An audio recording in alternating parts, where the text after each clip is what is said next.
お母さんがまたお金貸してほしい。ふざけんなって言っときな。頭おかしいんじゃないの？家にも来ないで。Bagi kalian yang pernah tumbuh dalam keluarga yang toksik, kisah ini mungkin akan terasa begitu dekat, bahkan membangkitkan luka lama. Namun jika tidak, film ini akan membuat kalian semakin bersyukur atas keluarga yang kalian miliki. Terlebih, film ini terinspirasi dari sebuah kasus nyata di Jepang, ketika seorang ibu diduga memanipulasi putranya sendiri hingga akhirnya sang anak terlibat dalam sebuah kasus pembunuhan. Itulah premis dari film yang akan kita bahas kali ini. Halo teman-teman, kembali lagi bersama Mavi Film.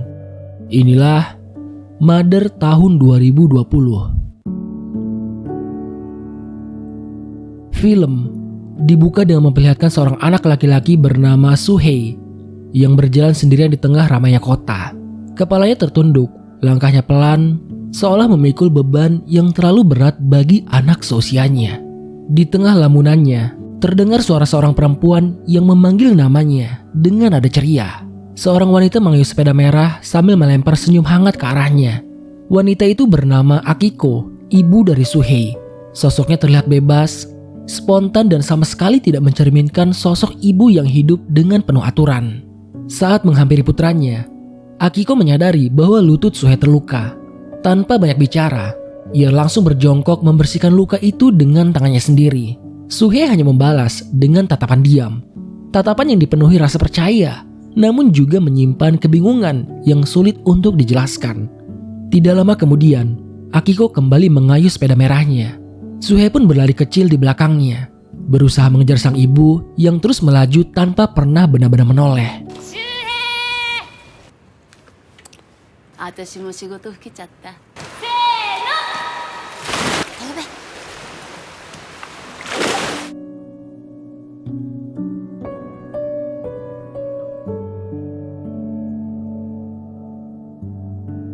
Perjalanan mereka kemudian berlanjut menuju rumah orang tua Akiko. Begitu tiba, Akiko langsung mengetuk pintu dengan keras sambil berteriak meminta untuk dibukakan.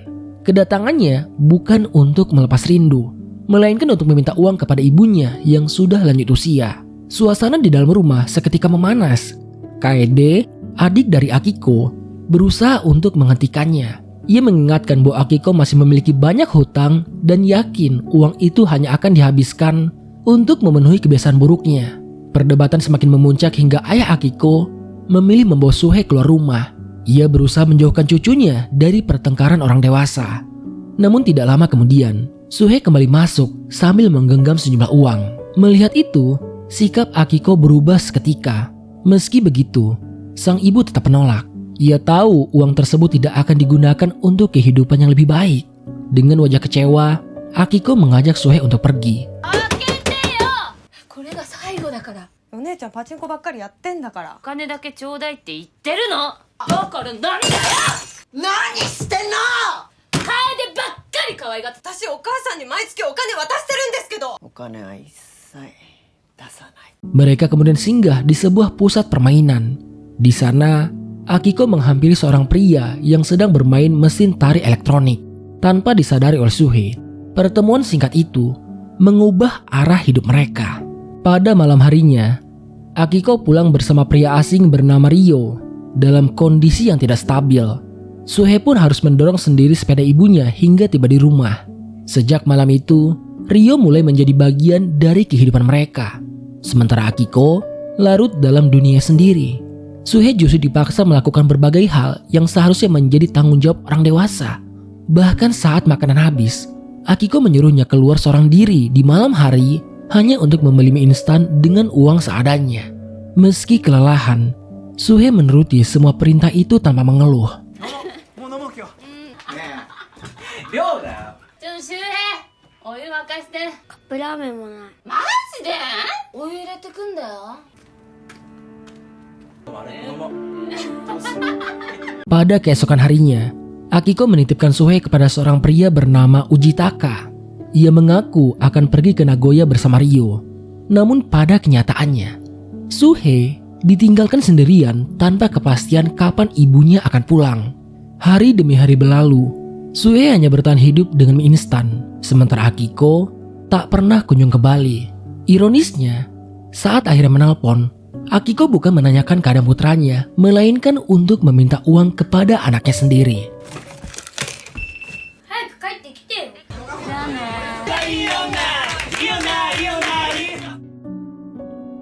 6 hari kemudian, Akiko akhirnya pulang bersama Ryo.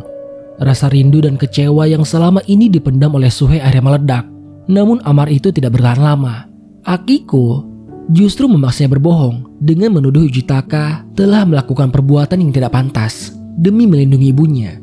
Suhei terpaksa memikul kebohongan yang semakin melukai hatinya. Situasi itu kemudian dimanfaatkan Ryo untuk menekan Ujitaka agar memberikan sejumlah uang sebagai kompensasi.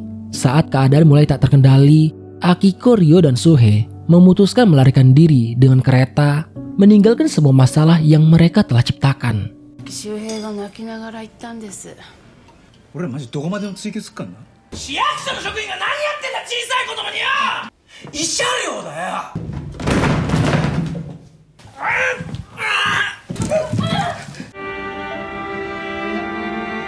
2 minggu kemudian, mereka tinggal di sebuah rumah sempit. Dari sebuah telepon umum, Akiko menghubungi ibunya dan mengetahui bahwa Ujitaka masih hidup. Alih-alih merasa bersalah, ia justru tampak lega karena beban yang selama ini menghantuinya belum berubah menjadi tragedi yang lebih besar. Tidak lama setelah itu, mereka kembali merencanakan kepindahan, seolah berpindah tempat adalah jawaban atas setiap masalah yang mereka hadapi selama ini. Di titik inilah, hidup Suhei semakin tenggelam dalam keputusan-keputusan orang dewasa yang tak pernah ia bisa pilih sendiri. Demi mendapatkan ongkos perjalanan, Ryo nekat memperoleh uang dengan cara yang keliru. Dari situlah mereka akhirnya mampu menyewa sebuah kamar hotel yang jauh lebih layak dibandingkan tempat-tempat yang sebelumnya pernah mereka tinggali. Bagi Suhei, hotel itu terasa seperti dunia yang sama sekali berbeda. Tempat tidur yang empuk, kamar mandi yang bersih, serta cahaya lampu yang hangat menghadirkan kenyamanan yang nyaris tak pernah ia rasakan sebelumnya. Namun malam pertama di sana tetap menyisakan luka. Saat Akiko mulai menghabiskan waktu berdua dengan Ryo, Suhei memilih untuk menyingkir. Ia membawa selimutnya ke kamar mandi dan tidur di ruangan sempit yang dingin itu, bukan karena nyaman, melainkan karena di sanalah ia merasa paling aman. Tidak ada protes ataupun air mata. Ia sudah terlalu terbiasa mengalah demi orang-orang dewasa di sekitarnya.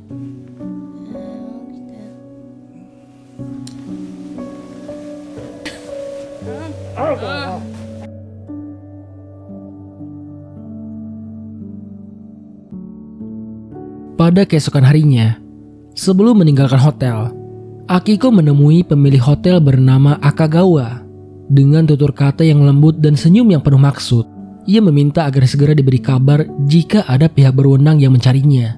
Akiko juga membujuk Akagawa agar mengizinkannya menginap tanpa biaya untuk sementara waktu. Permintaan itu disampaikan begitu meyakinkan hingga Akagawa sulit untuk menolaknya. Namun kehidupan mereka kembali menemui jalan buntu. Akiko menyuruh Suhei untuk menemui ayah kandungnya untuk meminta uang. Tetapi harapan itu kembali berakhir dengan kekecewaan. Tidak menyerah sampai di situ, Suhei kemudian mendatangi Kaeda, adik dari Akiko. Kali ini kesabaran Kaeda benar-benar habis.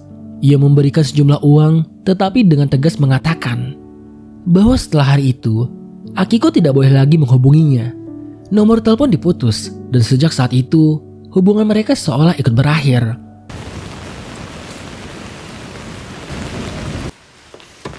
O母さんがまたお金貸してほしい。ふざけんなって言っときな。ダメだった。なんで？頭おかしいんじゃないの？家にも来ないで。子供できたっぽい。 Tekanan hidup yang terus menumpuk membuat hubungan Akiko dan Ryo semakin rapuh. Saat Akiko mengaku dirinya mungkin sedang mengandung, pertengkaran hebat pun tak terelakkan. Ryo memilih pergi, sementara Suhei berdiri di depan ibunya, berusaha melindungi satu-satunya orang yang selalu ia pertahankan, meski seringkali menjadi sumber luka bagi dirinya sendiri.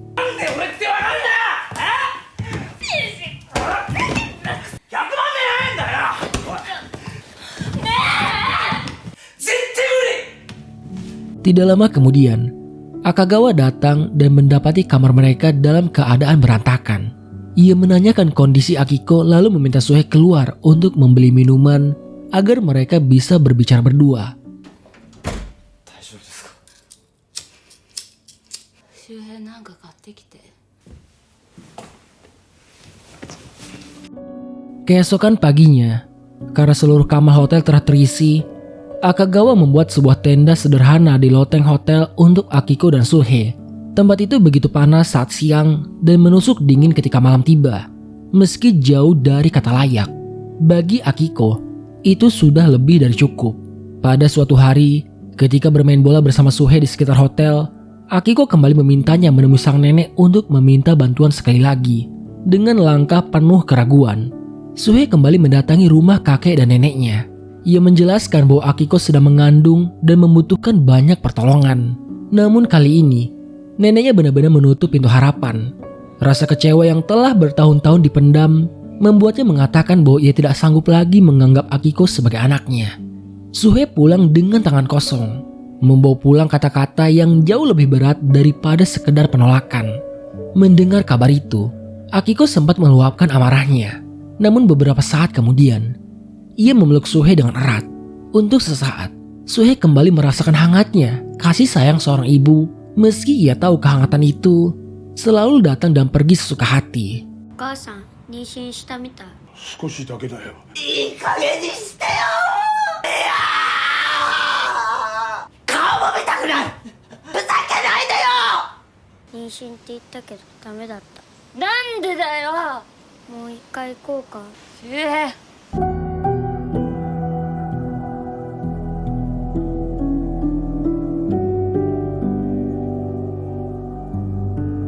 5 tahun kemudian, Suhei telah beranjak remaja. Kini ia memiliki seorang adik perempuan bernama Fuyuka. Suatu hari, Suhei berlari mengejar Fuyuka yang bermain terlalu jauh. Ia mengingatkan adiknya agar segera pulang sebelum dimarahi oleh ibu mereka. Namun kenyataannya, mereka sendiri tak tahu harus pulang ke rumah mana. Mereka bahkan tidak tahu di mana Akiko berada. Saat rasa lapar membuat Fuyuka menangis, Suhei memeluk adiknya dengan erat, menenangkannya dengan suara lembut sebelum kembali mengajak untuk mencari sang ibu. Tidak lama kemudian, kenyataan pahit akhirnya terungkap. Selama ini, Akiko, Suhei, dan Fuyuka hidup berpindah-pindah sebagai gelandangan. Mereka ditemukan oleh petugas sosial ketika Akiko terbaring lemah di bawah kolong jembatan. Akiko segera dilarikan ke rumah sakit, sementara kedua anaknya hanya bisa menunggu dengan penuh kecemasan. Setelah Akiko selesai menjalani perawatan, mereka akhirnya diberikan tempat tinggal sementara. Untuk pertama kalinya, kehidupan mereka mulai menunjukkan sedikit harapan. Suhei bahkan mendapatkan kesempatan bersekolah tanpa biaya. Semuanya terlihat perlahan sedikit membaik. Namun seperti biasanya, ketenangan itu tak pernah bertahan lama. 結構ですよ。周平。冬香。ちゃんと考えてる？私の子供だよ。どうしようといいじゃないか。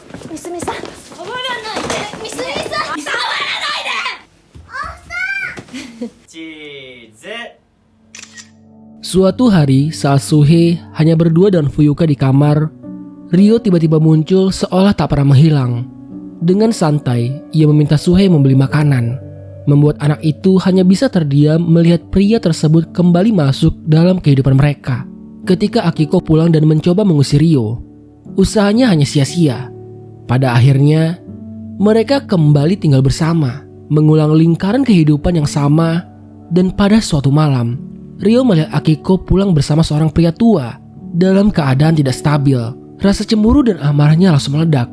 Keributan itu menarik perhatian seorang petugas sosial bernama Takahashi. Melihat kedua anak berada di tengah pertengkaran, Takashi mengajak Suhei dan Fuyuka keluar untuk makan bersama. Setidaknya, untuk beberapa saat, ia ingin memberikan mereka rasa aman yang selama ini hampir tak pernah mereka rasakan. おいおいなあ。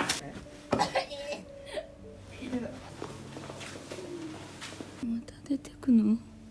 行かないでよ。高橋さんってあやでいいよ。周平君たちと同じ感じで育ってお母さんと離れて暮らすこともできるんだよ。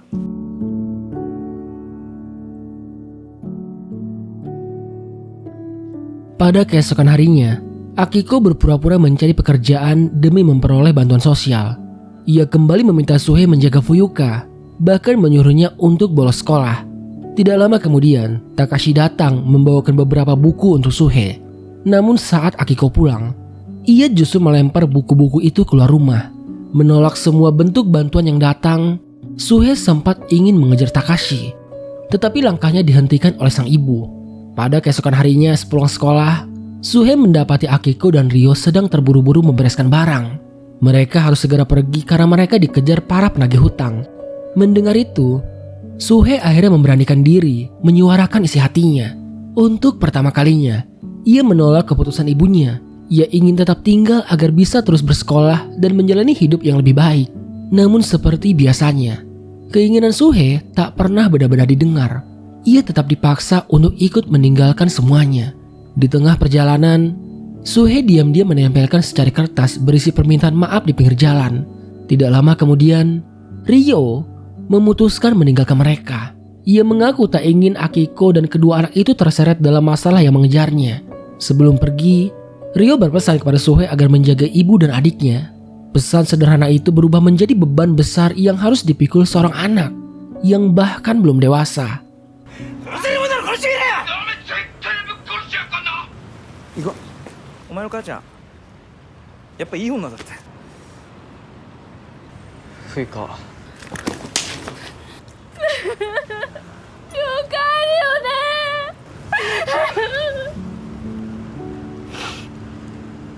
6 bulan berlalu. Kini, Suhei bekerja di sebuah bengkel kecil demi menghidupi keluarganya. Setiap hari ia pulang dengan tubuh yang lelah. Sementara Akiko menghabiskan waktunya di rumah bersama Fuyuka. Saat Suhei gagal meminjam uang dari tempat kerjanya, Akiko justru meluapkan amarah. Ia menolak semua nasihat putranya, bahkan mengancam akan meninggalkan mereka. Malam itu dalam keputusasaan, Suhei kembali ke bengkel. Dengan hati yang dipenuhi rasa bersalah, ia nekat mencoba mengambil uang agar keluarganya bisa bertahan hidup. Namun aksinya dipergoki oleh pemilik bengkel bernama Matsuri. Anehnya, pria itu tidak menyerahkan Suhei kepada polisi. Ia justru mengantar anak itu pulang karena ia ingin melihat sendiri kehidupan yang selama ini disembunyikannya. Saat pintu rumah terbuka, Matsuri akhirnya memahami semuanya. Rumah itu nyaris tak terurus. Akiko tidur begitu saja, sementara Suhei dan Fuyuka hidup dalam keadaan yang jauh dari kata layak. Melihat kenyataan itu, Matsuri tak mampu lagi menahan emosinya. Menurutnya, seorang ibu seharusnya menjadi tempat berlindung bagi anak-anaknya, bukan membiarkan mereka memikul beban hidup yang bahkan orang dewasa pun sulit untuk menjalaninya. Untuk pertama kalinya, Akiko hanya terdiam. Tidak ada bantahan yang keluar dari mulutnya. お前は何やった？おい！あんた親じゃねえのか？周平が勝手にやってんだよ。それが親だろうが。 Beberapa waktu kemudian, hubungan mereka mulai berubah. Akiko dan kedua anaknya beberapa kali berkunjung ke rumah Matsuri. Mereka makan bersama dalam suasana hangat yang terasa begitu asing bagi Suhei. Di sana Akiko akhirnya menyampaikan permintaan maafnya. Sementara Matsuri, yang ternyata seorang duda, menawarkan pekerjaan agar Akiko dapat memulai hidup yang lebih baik. Hari demi hari berlalu, Akiko mulai sering membantu di kantor Matsuri. Namun di tengah kesempatan untuk memulai kehidupan baru, sebuah pesan dari Ryo kembali muncul di ponselnya. Hanya dalam sekejap, semua keraguan, kenangan dan ketergantungan lama kembali memenuhi pikirannya. Tidak lama setelah itu, Matsuri datang menjemput dengan mobilnya. Akiko kembali menunjukkan sikap manis dan penuh rayuan hingga perlahan membuat batas profesional di antara mereka mulai memudar.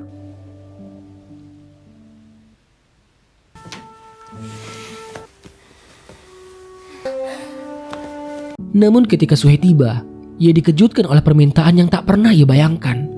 Akiko menyuruhnya membuka berangkas di kantor Matsuri untuk mengambil uang. Uang itu bukan untuk memperbaiki kehidupan mereka, melainkan untuk membantu Ryo. Sayangnya jumlah uang yang didapat tidak cukup. Tanpa berpikir panjang, Akiko kembali memilih untuk melarikan diri, meninggalkan kesempatan yang mungkin menjadi awal kehidupan baru bagi keluarganya. Kini mereka benar-benar kehilangan arah. Tidak memiliki uang, pekerjaan maupun tempat tinggal. Mereka hanya berjalan menyusuri jalanan kota tanpa tahu harus menuju ke arah mana. Di tengah keputusasaan itu, Akiko mengucapkan sesuatu yang begitu mengejutkan. Ia mengusulkan untuk menghabisi ibunya sendiri demi mendapatkan harta warisan. Yang lebih memilukan, Akiko menoleh ke arah Suhe dan bertanya, apakah ia sanggup melakukan hal itu untuk ibunya. Suhe hanya terdiam. Kata-kata ibunya terasa begitu berat hingga tak mampu ia jawab. Namun Akiko terus menekan. Ia mencoba meyakinkan putranya bahwa jika hal itu tidak dilakukan, masa depan Fuyuka akan ikut hancur. Untuk pertama kalinya, Suhe dihadapkan pada pilihan yang tak seharusnya pernah dibebankan kepada seorang anak.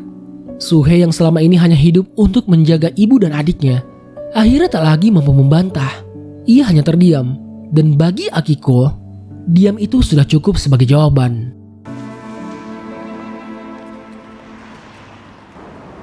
腹減ったな。本当にできんのできないのって聞いてんの。あんたやんねえと冬香死んじゃうよ。お金ないよ。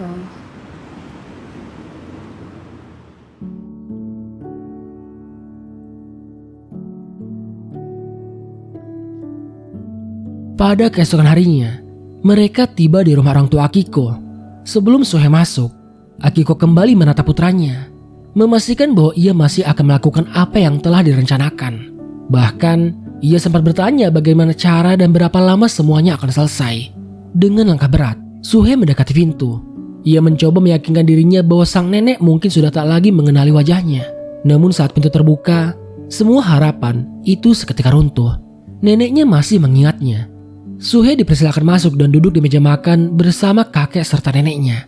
Suasana yang hangat itu terasa begitu asing bagi dirinya, seolah ia sedang merasakan kehidupan yang seharusnya sejak lama ia miliki. Percakapan sederhana itu pun mengalir begitu saja. Mereka menanyakan tentang kabarnya, lalu bertanya tentang Akiko. Dengan suara pelan, Suhe menceritakan bahwa ibunya kini telah memiliki seorang anak perempuan. Mendengar kabar itu, wajah kakek dan neneknya langsung berbinar. Mereka mengatakan ingin sekali bertemu cucu mereka. Kalimat sederhana itu menghantam hati Suhe. Untuk sesaat, ia terjebak di antara dua dunia. Di satu sisi, ada kasih sayang yang begitu tulus. Sementara di sisi lain, ada tekanan yang selama ini memaksanya terus melangkah. Beberapa saat kemudian, sang nenek berjalan menuju dapur. Suhe perlahan bangkit dan mengikutinya dari belakang. Lalu, keheningan rumah itu mendadak pecah oleh suara teriakan. Kakeknya berlari menuju dapur.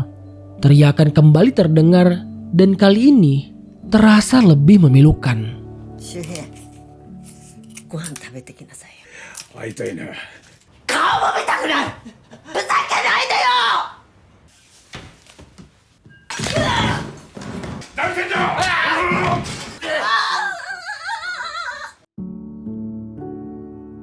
Tidak lama kemudian, Suhe keluar dari rumah dengan pakaian dan kedua tangannya berlumuran darah. Tatapannya yang kosong seolah sebagian dari dirinya telah tertinggal di dalam rumah itu. Tanpa mengucapkan sepatah kata apapun, ia menghampiri Akiko yang telah menunggu di luar. Keduanya lalu pergi meninggalkan tempat itu. Tidak berselang lama, kabar tentang tewasnya sepasang lansia di Saitama memenuhi berbagai pemberitaan. Media mengungkap bahwa pelakunya adalah seorang remaja berusia 17 tahun bernama Suhe. Nama dan wajahnya mendadak dikenal oleh banyak orang. Namun tak seorang pun benar-benar memahami bagaimana seorang anak bisa sampai berada di titik itu.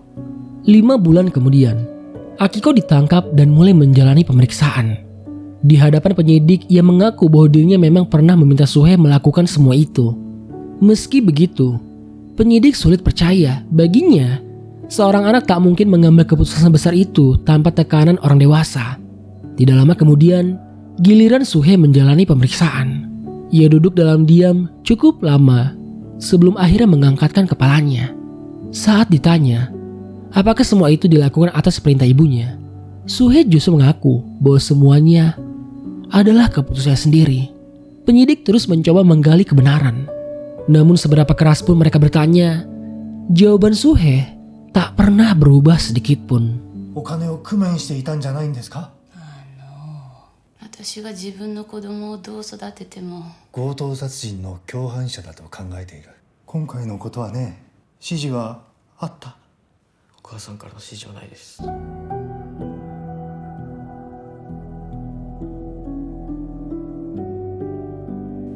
Pada akhirnya, pengadilan menjatuhkan hukuman 12 tahun penjara kepada Suhei.